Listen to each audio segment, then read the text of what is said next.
6 minutos pasan de las 9, de las 8 en Canarias, analizando la actualidad de este jueves 15 de septiembre. Ya estamos a mediados de mes, hay que ver cómo pasa el tiempo, con Carmen Morodo, Graciano Palomo, Arsenio Escolar y Javier García Vila. Con ustedes, si les apetece, para que vayan cogiendo sitio, les doy el teléfono, 900-137-137, y será al final de esta hora. Y con invitado aquí en el estudio, que es Albert Rivera, presidente de Ciudadanos. Albert Rivera, ¿qué tal? ¿Cómo está? Buenos días. Sí, buenos días. ¿Quién se tiene que colgar la medalla de que Rita Barberá haya abandonado el PP? Bueno, yo no creo que sea una medalla, pero sí que es consecuencia de, en primer lugar, de que el Partido Popular haya perdido la mayoría absoluta. A nadie se le equivoca, no creo que nadie en su sano juicio piense que el Partido Popular con mayoría absoluta hubiera dejado de aplicar su programa electoral.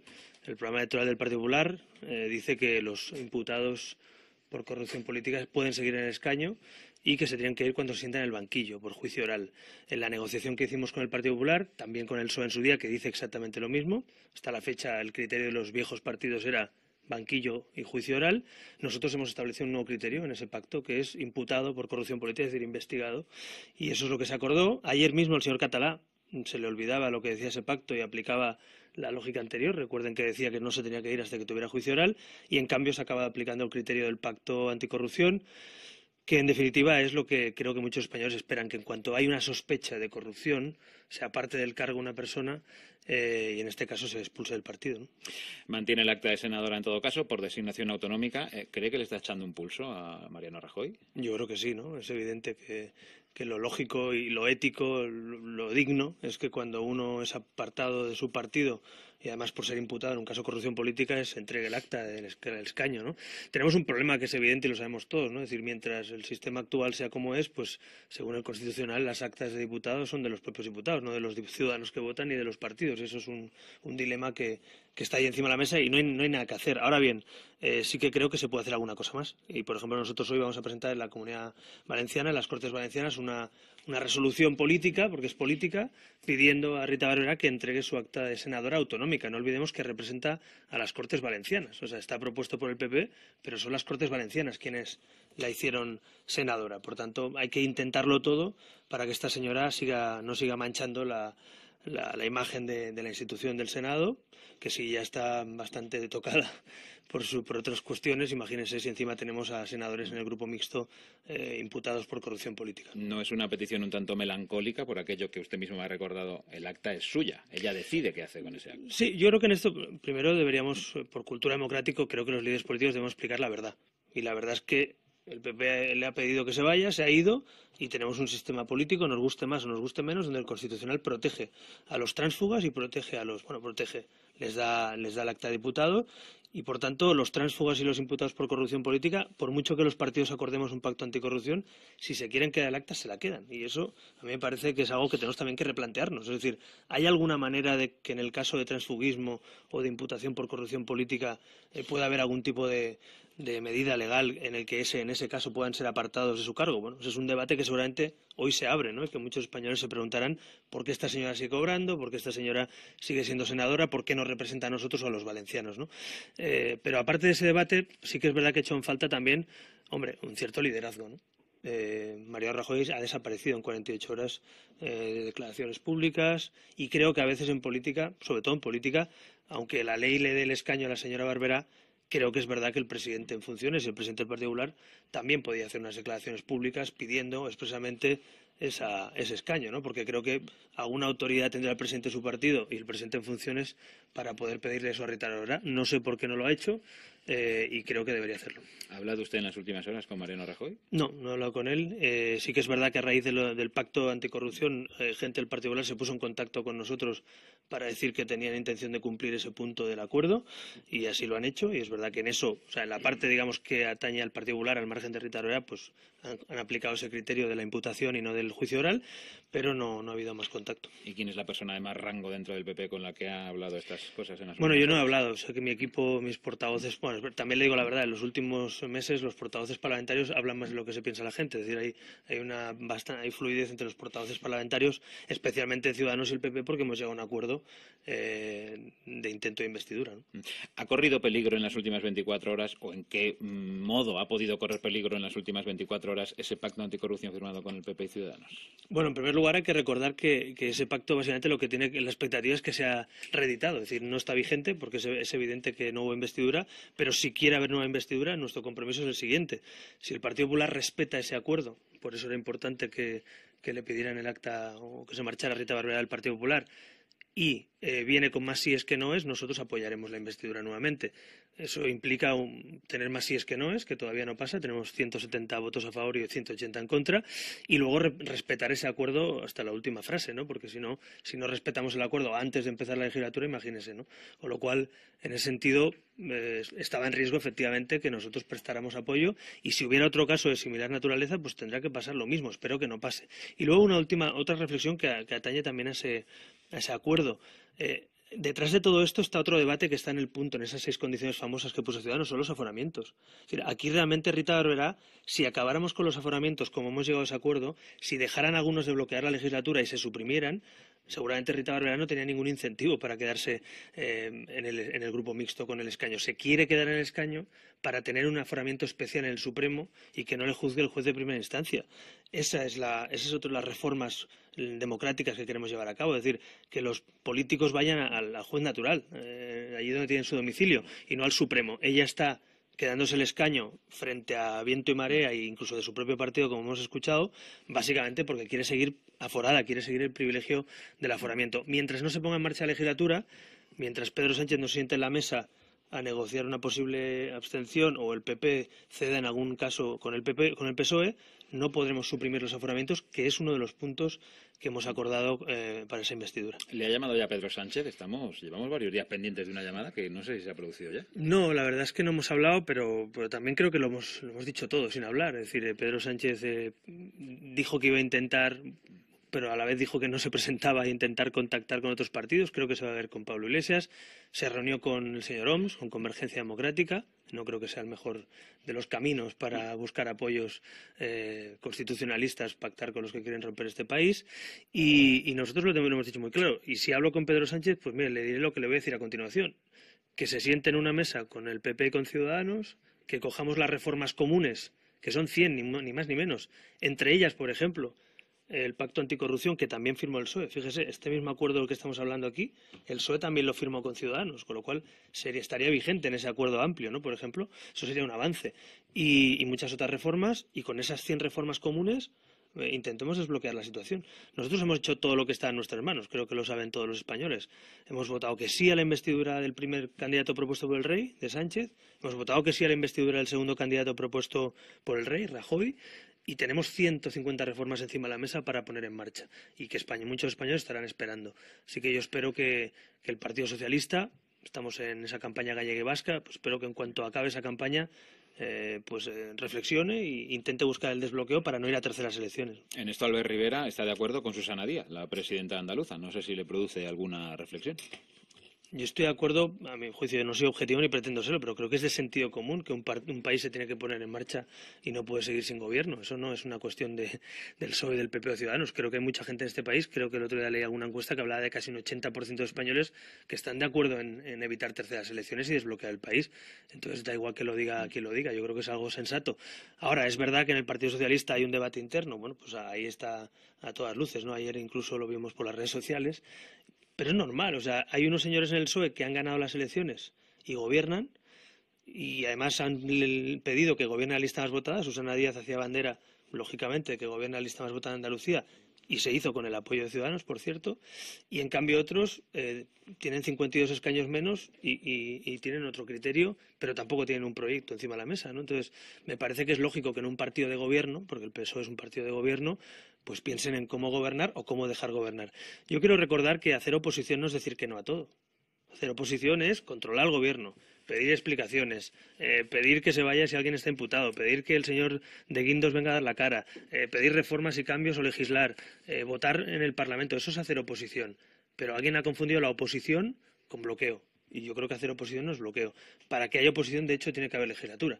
Así que si alguien quiere ser líder de la oposición, lo primero que tiene que pensar es cómo poner en marcha esta legislatura, ¿no? Y yo entiendo, además, que el PSOE pudiera pedir condiciones al PP, es legítimo. Es decir, si el PSOE se sienta en la mesa, igual que Ciudadanos ha pedido 150 condiciones o reformas al PP, creo que el PSOE también tiene todo su derecho, o más, con 85 escaños, a pedir cambios o reformas. Pero si no se sienta en la mesa, sigue gobernando el PP y con mayoría absoluta de facto, porque está en funciones, y la paradoja es que no se pone en marcha la legislatura, ¿no? ¿Cree que de Guindos debe dimitir? Bueno, yo creo que alguien tiene que asumir responsabilidades, ¿no? Y si no es de Guindos, pues la responsabilidad va para arriba. Es decir, cuando alguien toma una decisión como la que se tomó con Soria, que se ha demostrado que era un traje a medida para el señor Soria, después de dimitir por los papeles de Panamá, alguien tiene que asumir responsabilidades en política. Por encima de Guindos solo está Rajoy. Bueno, está Rajoy, está quien coordina el gobierno, que es la vicepresidenta, está, no sé si hay algún otro ministerio, pero en todo caso... Dimitir, entonces? Mire, yo no soy el presidente, yo le digo que si el señor de Guindos no se va, el error lo tiene que asumir en primera persona el señor Rajoy, y si no se va, pues otra X en el marcador, ¿no? Es decir, es que al final, cuando uno va asumiendo errores y no asume responsabilidades, pues se le va achacando esa responsabilidad. Cuando uno es presidente de gobierno y pone a los ministros y los quita, pues cuando uno decide que el ministro lo ha hecho bien o dice que lo ha hecho muy bien, como vimos ayer en la presentación de ese libro, pues oye, pues tengo que entender que el señor Rajoy estaba al corriente absolutamente de ese nombramiento y por tanto tengo que asumir que si sigue de Guindos es que Rajoy está de acuerdo. Por dejarlo bien claro, ¿cree que entonces Rajoy debe dimitir? No, yo no he dicho que deba dimitir porque si no ha dimitido por todo lo que ha pasado, No. no creo que vaya a dimitir ahora por el nombramiento de Soria. Digo que es Rajoy el responsable político de ese no nombramiento. Es verdad que al final no ha ido al Banco Mundial porque la oposición lo ha pedido. También no olvidemos que si hubiera mayoría absoluta del PP, estoy convencido que Soria ya estaría en el Banco Mundial. O sea, no tengo ninguna duda. Pero como han perdido la mayoría absoluta, como tienen que llegar a un pacto de investidura, pues el PP ha tenido que dar marcha atrás en esto, ¿no?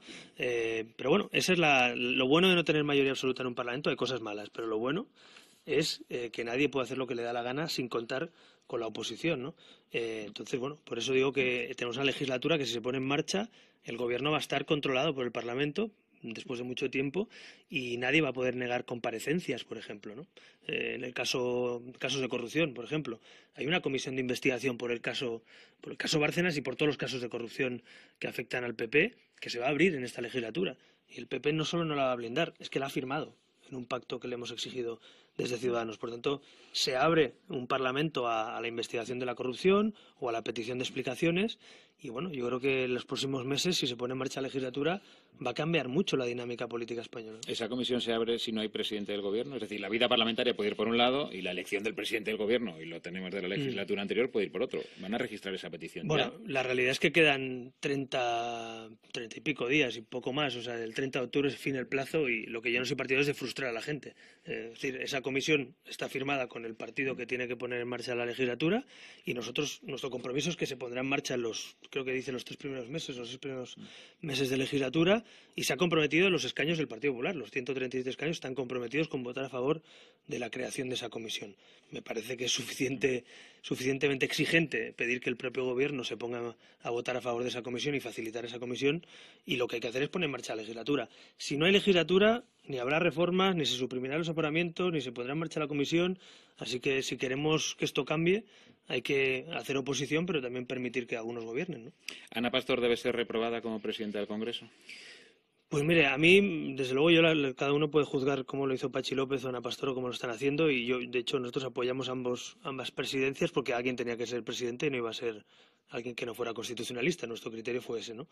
Pero es verdad que se retrasó mucho la fecha de la investidura. Es verdad que no era solo responsabilidad suya, pero ella era formalmente la presidenta que tenía que proponerla y ahora hemos visto como el pleno sobre de Guindos va más tarde. Pero sinceramente, la Junta de Portavoces le dio un mandato y te guste más la fecha que ha puesto menos, lo ha cumplido. Es decir, se ha puesto un pleno. La pregunta es, y esto hago la pregunta a los que estamos en la oposición, ¿el objetivo nuestro cuál era? ¿Que de Guindos diera explicaciones o estirar el chicle? Es decir, el objetivo era que de Guindos diera explicaciones. Y nosotros votamos a favor de que hubiera pleno, pero también, gracias a Ciudadanos, vino de Guindos el otro día al Congreso, porque es que el señor Pablo Iglesias, que luego fue a la comisión, no estaba a favor de que hubiera comisión. Es una paradoja. Es decir, el señor Iglesias tomó la palabra, que es muy legítimo, pero ellos no querían que viniera de Guindos a comparecer. Se hubiera ido de rositas de Guindos si hubiera sido por Podemos o por el Partido Socialista. Entonces, creo que hay que hacer política también con sentido común. Y hay que hacer venir al ministro de Economía a la comisión y hay que saber que si el Gobierno ha dicho que no va a venir al Parlamento, cosa que yo discrepo, porque yo creo que tiene que venir, pues el Constitucional tiene que resolver. Tenemos un recurso puesto al Constitucional donde Ciudadanos, PSOE y Podemos llevamos al Constitucional esa cuestión y no ha resuelto. Con lo cual, mientras el Gobierno no quiera venir al Parlamento y no resuelva el Constitucional, hay dos opciones: o que no vengan o forzar una comisión como la del otro día con De Guindos. Y nosotros optamos porque no se escapara y viniera a la comisión. Si Ciudadanos no entra en el Parlamento de Vitoria ni en el Parlamento de Santiago, ¿lo asumirá como un fracaso personal? Bueno, yo creo que nosotros no estamos en el Parlamento vasco ni gallego, es la primera vez que nos presentamos allí y es un reto, sin duda, ante 6 partidos políticos, sin coaliciones electorales, sin sumas, pero yo no me presento a las elecciones. Lo voy a apoyar, siempre apoyo las causas de mi partido y además estoy haciendo campaña. Suelo apoyar las cosas difíciles más que las fáciles y es difícil ese reto, pero es verdad también que está dando frutos, ¿no? Y en las encuestas que estamos viendo esta semana, en los últimos trackings, pues estamos ya dentro del Parlamento gallego, que además puede ser decisivo. Ciudadanos, paradójicamente, con esos 2 escaños que nos dan, por ejemplo, hoy las encuestas que se publican en algunos medios de comunicación gallegos, podemos ser la llave del gobierno gallego, es decir, podemos ser decisivos para que haya un gobierno estable y a la vez se pidan reformas y cambios al PP en Galicia, ¿no? Y en el Parlamento vasco estamos a 3 décimas, si no me equivoco, o sea, a 400 votos de la entrada en el Parlamento vasco en la última encuesta publicada, con lo cual quedan todavía 10 días de campaña y esperemos entrar, ¿no? ¿Han contratado ya algún filólogo galego para mejorar las erratas que hubo en los lemas? Bueno, la verdad es que es falso, no hay ninguna errata, es absolutamente falso y ya se ha demostrado. Pero bueno, estas cosas que pasan a veces en política, que uno se quiere fijar más en esas cosas, pero es falso. O sea, hay una absoluta corrección en esa frase y me parece, en fin, no es una anécdota, sino a veces un uso malintencionado, ¿no? Charlando con Albert Rivera, las mañanas de Radio Nacional, con los compañeros de tertulia Javier García Vila. Muy buenos días, señor Rivera. Vamos a ver, la verdad es que estamos en esta especie de marasmo y en este bucle en el que, en fin, todos los días se parecen y todos los días son distintos.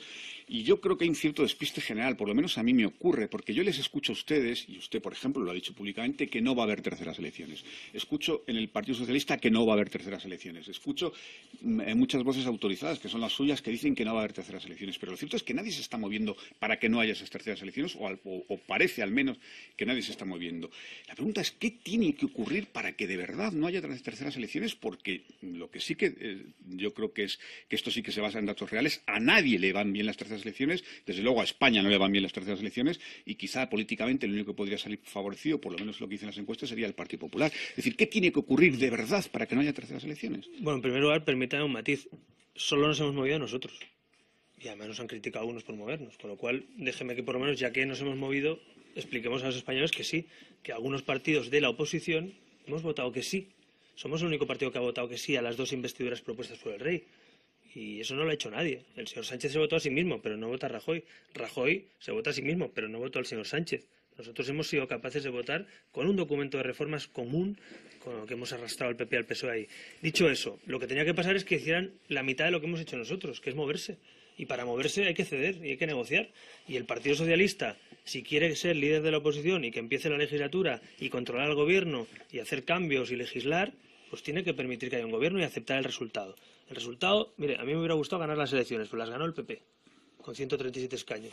Por tanto, hay que asumir que cuando uno no gana las elecciones o no tiene manera de gobernar, pues tiene que gobernar otro. Y ya, oiga, pues ya vendrán otras elecciones y vamos a ver qué podemos hacer con lo que tenemos, ¿no? Y esa posición realista es la que no asume el PSOE.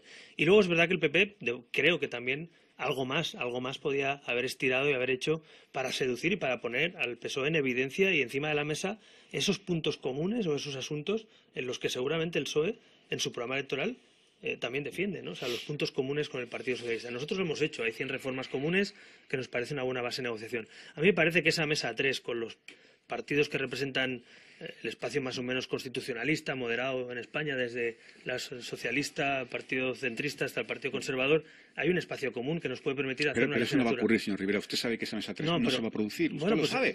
O sea, no, yo no lo sé. Si no lo supiera, no estaría aquí. Señor Rivera. ¿No? Sí. Bueno, pues entonces... Sí, lo sabe porque el PSOE está diciendo que de ninguna manera se va a... No, yo he escuchado en el PSOE Popular, voces muy distintas. Yo escuché ayer a Sonadía decir que con 85 escaños no se puede gobernar. Y yo pienso exactamente lo mismo. Y no porque sea del PSOE yo o ella de Ciudadanos, sino porque es que es de sentido común. No se puede gobernar con 85 escaños. Y mucho menos con los separatistas. Y eso lo sabe todo el mundo. Entonces, el señor Sánchez tendrá que decidir si nos lleva a terceras elecciones y al abismo, o si se sienta en una mesa para poner condiciones al Partido Popular. Y el Partido Popular tendrá que aceptar condiciones si le pide el Partido Socialista si quiere gobernar.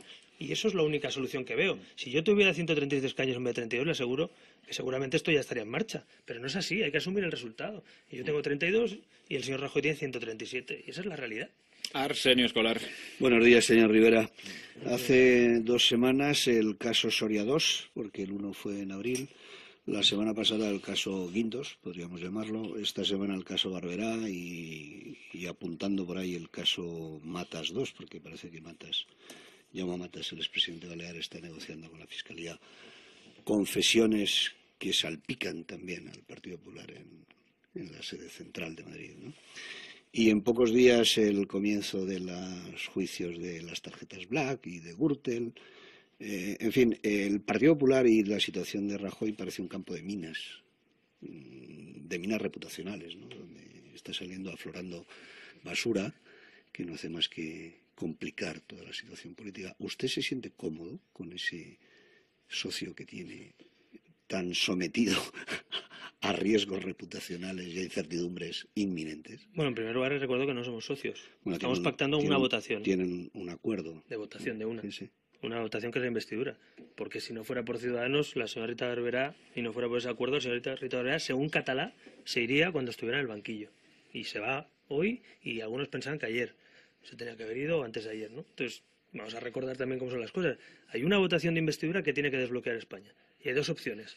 O que sigamos en este bucle, o que se ponga a gobernar el PP con todos sus casos de corrupción y lo que tenga. Algunos nos decían hace unos días, ¿por qué no entra Ciudadanos en el gobierno, en coalición con el PP? Y algunos ahora se están dando cuenta por qué no entramos en el gobierno. Díganoslo usted. Bueno, ya lo he dicho muchas veces, porque nosotros queremos un gobierno limpio de corrupción y un gobierno que pudiera actuar de manera colegiada y para liderar la lucha contra la corrupción. Y todas estas novedades que yo le he enumerado le llevan a más certeza o más incertidumbre de que es complicado encontrar un gobierno limpio. No, es que yo no tengo ninguna duda. Con el Partido Popular. Yo lo he dicho muchas veces. Nosotros queremos vigilar y controlar. Algunos me tiraban en cara porque dije en la investidura que no me fiaba del señor Rajoy y del Partido Popular. Claro que no. Por eso ponemos controles, exigencias y estamos en la oposición. Si me fiara, si estuviéramos totalmente de acuerdo, podríamos estar hasta en un gobierno en coalición y no lo estamos. Es decir, estamos intentando desbloquear la legislatura. Pero la pregunta es, ¿hay alguna alternativa encima de la mesa que no sea que gobierne en minoría el PP controlado por la oposición? Porque si hay alguna, entonces yo me callo. Pero de momento la única que he escuchado es gobernar con 44 partidos políticos y con los independentistas. Y eso yo no lo voy a hacer, no voy a colaborar para que en este país gobiernen 44 partidos por el mero hecho de que no gobierne la lista más votada. Entonces, en este momento España, vaya, en fin, salvando todas las distancias, me recuerda un poco a lo que pasó en el 93, ¿no? Que había un partido que ganó, pero ganó y empezó una cierta decadencia de casos de corrupción, pero seguía gobernando. Bueno, pues no sé si estamos en el 93 exactamente, pero es verdad que este Partido Popular tiene muchos casos de corrupción, tiene una crisis interna importante, pero, señores, yo no voto, votan los españoles. Pero y tiene le han dado 8 millones de votos. ¿El Partido Popular alguna otra vuelta a lo que le sugirió usted en la última sesión de investidura, de buscar otro candidato o no? Bueno, eso es una reflexión que tiene que hacer el Partido Popular. Toda España sabe lo que yo pienso. Yo siempre he querido y he pensado que era mejor un presidente nuevo, un gobierno nuevo, pero eso no depende de nosotros, depende del Partido Popular. Las primarias que no existen en el Partido Popular no se las va a hacer otro partido, con lo cual nosotros, ante el bloqueo institucional, tenemos dos opciones. O meternos en el bucle de terceras o cuartas, porque ¿por qué no cuartas o quintas? Porque si siempre que no haya mayoría absoluta, algunos tendrán que ir a otras elecciones, ¿no? Hasta las Olimpiadas de Tokio. Claro, entonces hay dos opciones, o que el país se ponga en marcha y controlemos y pidamos explicaciones a lo que pasa en el gobierno y legislemos, por ejemplo, para suprimir los aforamientos, por ejemplo, para cambiar la ley electoral, en fin, o quedarnos paralizados en el bucle de es que a mí no me gusta el Partido Popular y Rajoy. No, claro que no nos gusta. Pero el tema es, si tienen 8 millones de votos y yo tengo 3.200, ¿qué hacemos? Y el señor Sánchez tiene que decidir si permite que gobierne a alguien que no sea él o se intenta formar un gobierno. Y si intenta formar un gobierno, que nos diga a todos cuál es ese gobierno. Lo que no vale, a mi juicio, es llevarnos a terceras elecciones para ver si los dados vuelven a salir y me tocan 3 escaños más o 3 menos. Sinceramente, lo decía antes y yo creo que tienes toda la razón, unas terceras elecciones no benefician a España, pero no creo que beneficien a nadie, porque incluso en las encuestas, cuidado también los que hacen cábalas, que de aquí a diciembre esto es muy largo. Es decir, esa lógica de me tocan 3 escaños más o 3 menos, sinceramente no creo que sea ni siquiera un elemento a tener en cuenta, ¿no? Gracias, Palomo. ¿Qué tal, señor Rivera? ¿Cómo está? Buenos días. Bueno, supongo yo que no voy a entrar en este braserillo que hay los miles que nos gustan los periodistas y tal, pero supongo yo que el argumento que hablaba la pregunta del señor Escolar de Arsenio también vale para Andalucía, por ejemplo. Es decir, donde hay 200 o 300 imputados y 1.200 millones evaporados, digo yo que sí vale. Pero no voy a caer en esa tentación esto que nos gusta a los periodistas, los braserillos y tal, ni tampoco, digamos, a la denuncia que ha hecho hoy, sorprendentemente, Rubalcaba, hablando de situación asfixiante dentro del PSOE, nada menos que ha sido no sé cuántas veces ministro, casi tanto como no sé, como el que más. Entre otros. Y secretario general del Partido Socialista, ¿no? Si quiere hacer un comentario al respecto, un partido que ha gobernado 22 años, 14 ininterrumpidamente, con 2 mayorías absolutas. Pero la pregunta que le quería hacer era cosas de comer. Si, condicionante, como lo de Rudyard Kipling, si usted fuera primer ministro y reuniera el Consejo de Ministros, ¿cuál sería hoy la primera medida que a su juicio había que tomar para el pueblo llano, para lo que le interesa a la gente, aparte de estos braserillos de los que le describía? Bueno, la primera medida, me gustara más o menos, sería aprobar los presupuestos para evitar que nos caigan 5.000 millones de multa. Y por eso Ciudadanos, sin ser primer ministro, sino estando en la oposición, ofreció al gobierno en funciones la posibilidad de negociar los presupuestos. Y el señor Sánchez dijo que iban a votar que no y no los conocía todavía. Esa es la diferencia, seguramente, entre formas de hacer oposición. La oposición no es decir que no a todo. A mí me parece que estar en la oposición cuando un país no tiene mayoría absoluta, hay que mojarse en los presupuestos y verlos y enmendarlos y mejorarlos. Lo que no vale es alejarse de eso. Pero que ya es decir, que sea aprobar los presupuestos, que es una cosa que va de suyo. Bueno, va de suyo, pero como no los aprobemos antes del 15 de octubre, que es lo que pinta, 5.000 van a caer 5.000 millones de recortes o de impuestos, llámale como quiera. Con lo cual, me parece que estar en la oposición, insisto, no es que te importe un bledo lo que pasa en tu país, es básicamente controlar al gobierno, pero en los temas importantes estar ahí. Otro tema importante que está encima de la mesa, el tema de Cataluña. Es decir, es que se vota, esta es el 28, ¿no? Es la moción de confianza de Puigdemont. Van a pactar seguramente una hoja de ruta con un referéndum independentista fuera del marco constitucional y democrático. Y frente a eso, a mí me parece que tiene que haber un gobierno de España no solo que esté en marcha y no en funciones, sino que tenga una amplia mayoría que lo apoye en un pacto por la unión, que es lo que hemos propuesto nosotros entre los partidos constitucionalistas, ¿no? Es decir, no podemos obviar los retos que tiene España y también las oportunidades, ¿por qué no decirlo? Yo creo que podemos hacer una hoja de ruta de regeneración democrática importante esta legislatura desde el Parlamento, legislando y cambiando muchas de estas cuestiones que a la gente le preocupa y le irrita, ¿no? Como las que hemos visto de los aforamientos, o del sistema electoral, o de la corrupción, otros asuntos, ¿no? Entonces, todo eso va a quedar en el tintero si no somos capaces de desbloquear la situación. Yo tengo 2 opciones como partido: quedarme en un rincón y votar que no a todo y que este país siga igual o peor, o mojarme e intentar que este país se parezca un poquito más, aunque no sea yo el que gobierne, se parezca un poco más a lo que me gustaría que fuera. Y esa es la opción que hemos tomado nosotros. Si todo el mundo hiciera lo mismo, seguramente no estaríamos aquí debatiendo de terceras elecciones. Estaríamos ya en marcha desde el 20 de diciembre, porque nosotros también votamos a favor en su día de aquella investidura, ¿no? Graciano dice que no le gustan los braserillos, pero le gustan. Y le ha dejado sobre la mesa lo del clima asfixiante en el Partido Socialista. Palabras de Pérez Rubalcaba. ¿Usted tiene algún dato que le haga pensar en ese clima? Y bastante tengo yo con lo mío como para meter el dedo en la llaga de los demás. O sea, yo creo que es evidente que el Partido Socialista tiene que tomar decisiones en un futuro muy importantes, no solo para ellos, para España. A mí, yo lo que sea a nivel interno del PSOE, quién sea su secretario general o cómo se lleven entre ellos, yo no voy a entrar. Ahora, en lo que afecta a mi país, es decir, que participen de la gobernabilidad o permitan que haya un gobierno, sí que creo que tienen que hacer una reflexión, lo he dicho antes, y sentarse en una mesa. Si es que al final no pasa nada, es que nos están vendiendo la historia, como han hecho de la política, que parezca un partido de fútbol de Barça-Madrid.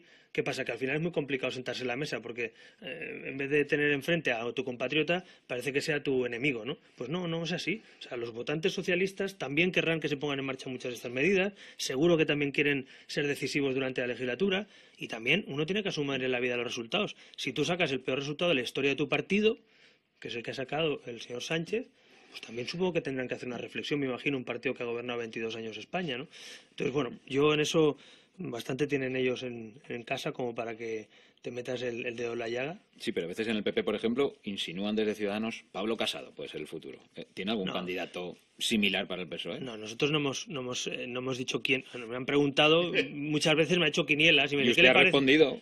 Bueno, pero si usted me dice que si me hace una quiniela de todos los líderes de los demás partidos, no me dedicaré ni a criticarle ni a proponerle. Simplemente, pues si tengo buena relación con un candidato, o en este caso con un diputado de un partido otro, pues no tengo ningún problema en mostrarlo públicamente. ¿Y en el PSOE, que para por mí no ejemplo? son mis enemigos, Que son mis compatriotas. ¿Y en el PSOE, por ejemplo? Pues no sé, pues hay mucha gente en el PSOE también que tengo buena relación con ellos. Pero tampoco la tengo mala con Sánchez, lo sabe la gente. Quiero decir que es que parece que llevamos la política al campo de lo personal, ¿no? Yo tengo, en general en la vida tengo pocos enemigos declarados, podemos decirlo así, ¿no? No, algunos sí.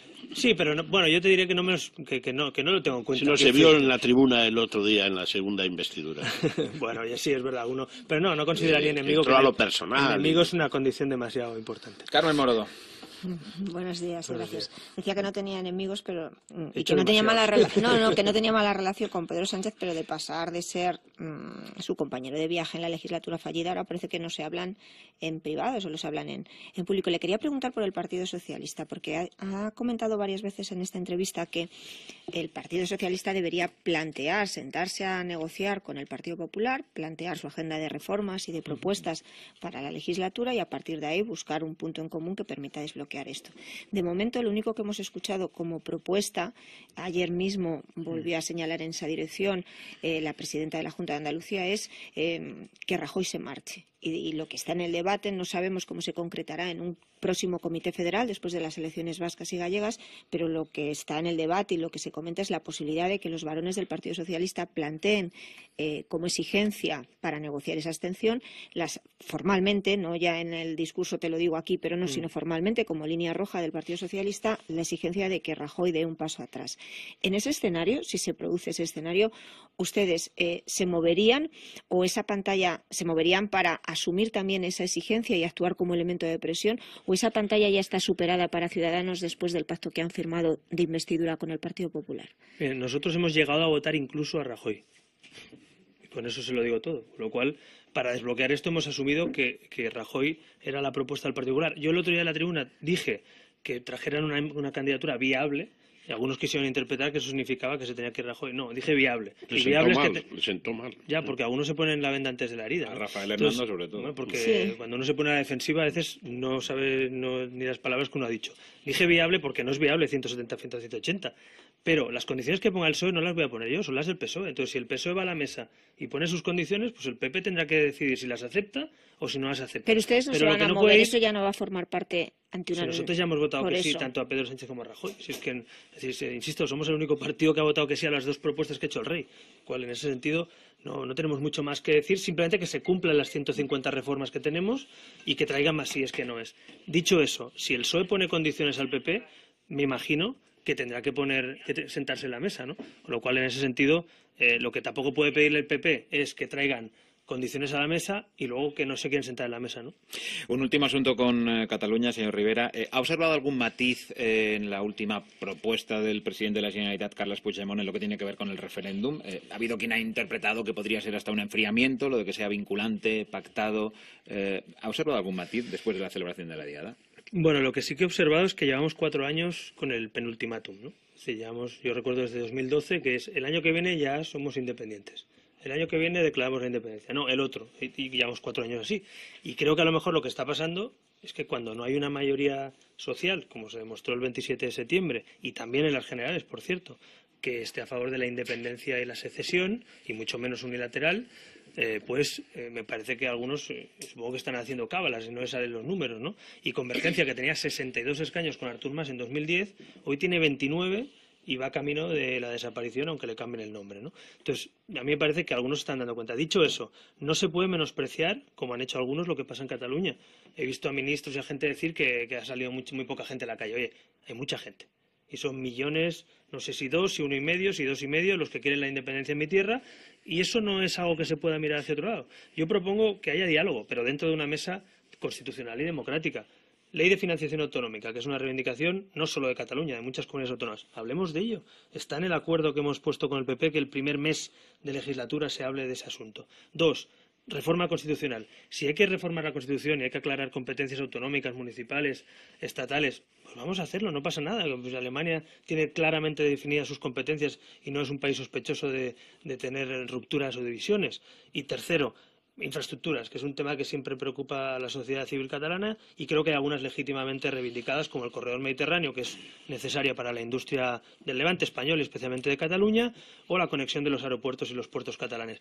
Estos tipos de temas tangibles, yo estoy dispuesto a hablarlos y creo que el Gobierno de España debería poder hablarlos con la Generalitat. Pero claro, Yo no puedo legislar sobre identidades, sentimientos o divisiones. Podemos hablar de presupuestos, de infraestructuras, de financiación autonómica. Yo propongo que llevemos el debate a eso y entonces que diga el señor Puigdemont si quiere renunciar a una nueva ley de financiación autonómica, que diga si no quiere que se invierta en infraestructuras en Cataluña, que nos diga si no quiere que se reforme la Constitución.